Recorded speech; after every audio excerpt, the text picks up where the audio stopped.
Ćao svima, evo i mene nakon jedne duže pauze.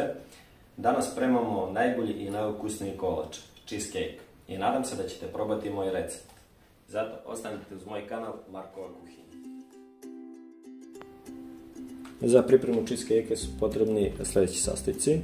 Za pripremu biskvita je potrebno mleveni keks obogaćen medom 600 g, svakako ću dodati još jednu kašiku meda, topljeni margarin za kolače 200 g, sok od naranđa 150 ml. Za pripremu krema je potrebno slatka pavlaka 500 ml, krem sir klasik 600 g, šećer u prahu 200 g, vruće mlijeko 100 ml, voda 100 ml, želatin 20 g i kašika vaniline arome. Za pripremu žela je potrebno smrznuto voće, preciznije koristim samo jagode 500 g, 4 kašike šećera, voda 100 ml i želatin 10 g. I naravno, kalup koji ja koristim je prečnika 27 cm i dubine 6 cm. Kašiku meda stavimo u topljeni margarin.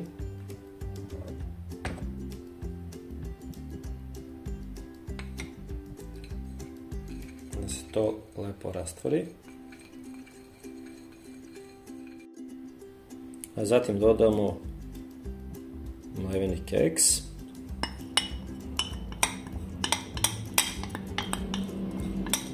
I dodamo sok od naranče.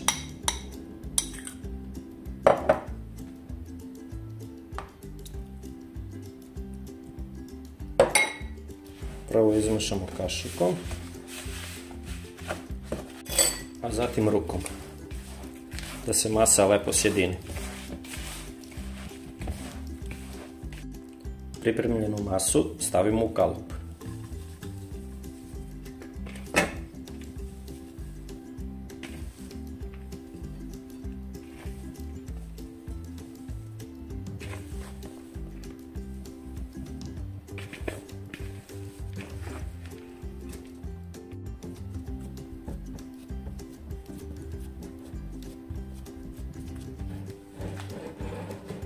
Kada smo masu lepo utapkali, stavljamo u frižider da se stegne dok pripremamo krem.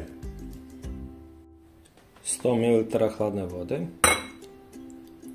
sipati u jednu malu posudu, a zatim dodati želatin 20 g. Ja koristim goveđe koji se rastvara i steže u hladnoj vodi, bez kuvanja.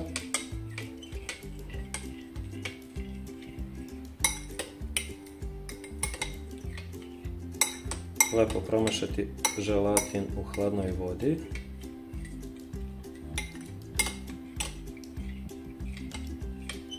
I ostaviti 5 minuta da se stegne. Nakon 5 minuta, kada se želatin stegao, isti stavljamo u 100 ml vrućeg mlijeka.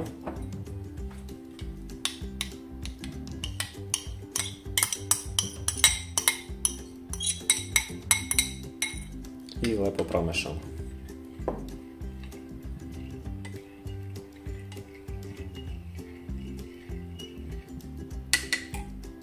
Ostavimo tako za pripremu krema.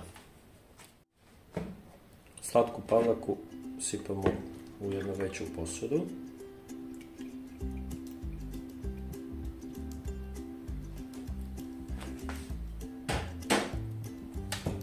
Zatim je lepo umutimo. Kada se lepo umuti pavlaka, dodati krem sir klasik 600 g,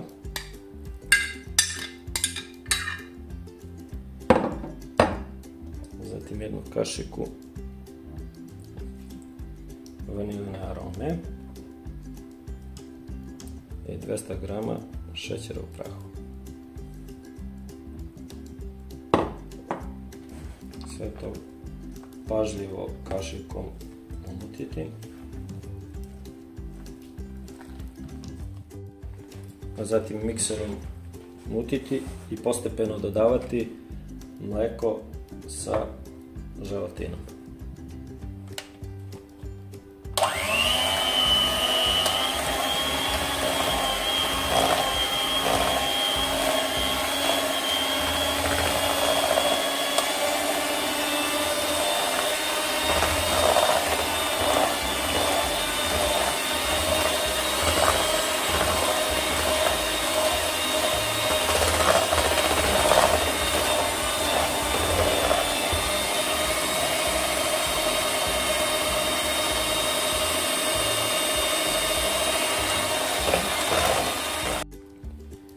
Nakon pripreme krema, izvaditi biskvit iz frižidera i dodati krem.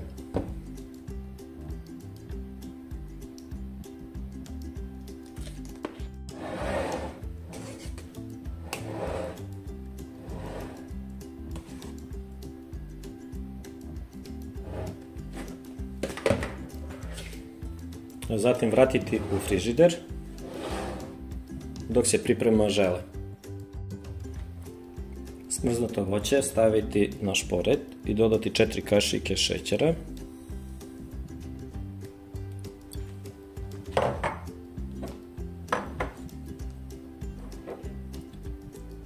100 ml hladne vode, sipati u malu posudu i dodati 10 grama želatina.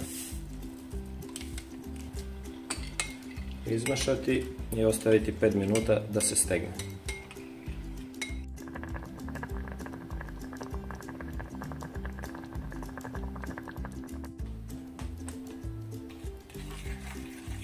A zatim dodati želatin.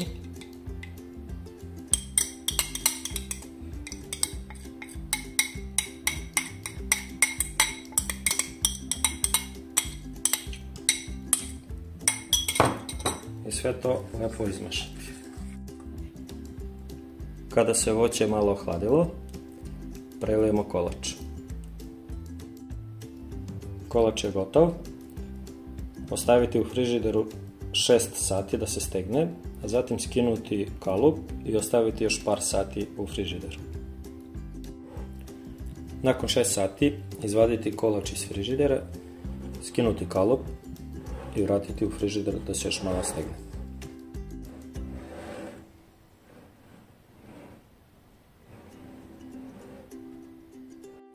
Nakon još par sati u frižideru, kolač se lepo stegao i spreman je za posluženje.